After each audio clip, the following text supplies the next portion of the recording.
Hello guys, meron tayo ngayon Honda Click. Ayun, magpapalit tayo ngayon ng pang-Aerox, pang-unahan. So, telescopic, butterfly, mags, caliper, ganyan. Pang-Aerox ang ilalagay natin. Ayan siya, yung dating mags. Ito naman ang kakabit pang-Aerox na. Ayun, telescopic, knuckle bearing, caliper. So, ayun, umpisa na natin yan. Baklasin na yan ni Kuya Ega yung mga flarings na yan. Kasi marami-raming flaring, sa pati mga pang-ilalim, maraming tornilyo. Ayun siya, umpisan niya na, pati mga wiring, tanggalin. Switch, brake, ayun. Bago siya maikabit, kailangan baklasin niya yung mga sa harapan na yan.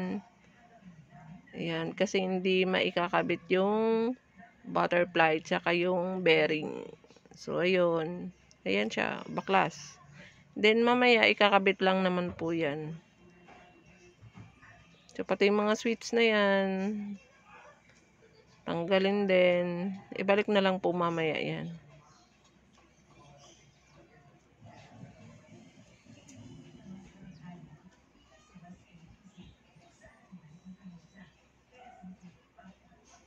So, ang Honda Click kasi maraming tatanggalin. So, ayun, inumpisa na yan ni Kuya Ega yung knuckle bearing na luma, tanggalin. So, yung luma, ang nakakabit pa nito ay ball race pa. So, ngayon, kakabitan natin ngayon yan ng knuckle bearing. So, kung makikita nyo, nasa medyo ilalim kasi hindi na yan binaklas lahat ng flarings. Ayun siya. So, ito na yung luma. Ayan, wala ng telescopic. Ayun, tanggalin na lang yung ball race na yan dyan. Ayun. Ito ang pampalit, knuckle bearing na. So, yun, ganyan siya. Ayan, and then kinakabit na yan ni Kuya Ega yung knuckle bearing. So, don't forget grasa, guys. So, ayun. Pati telescopic, ayan, kinakabit na rin. Pang-Aerox yan. Yun, ang ganda, oh.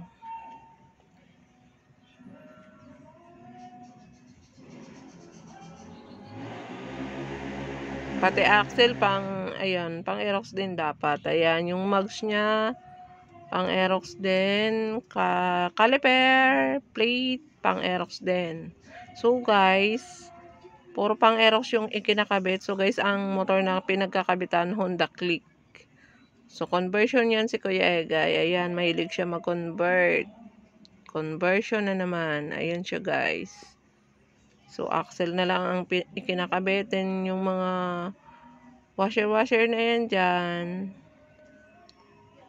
Kailangan ikabit yan, guys. So, ayun. Aerox na yung gulong sa harapan, guys.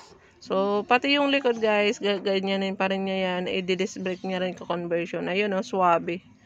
So, naikabit niya na. Ayan, ang ganda, oh. Aerox. Aerox yung mags, plate, caliper, telescopic, butterfly. Yun, pang Aerox. So, yung Honda Click, naging Aerox yung harapan na gulong. Ayan siya, Honda Click. Yun, convert to Aerox.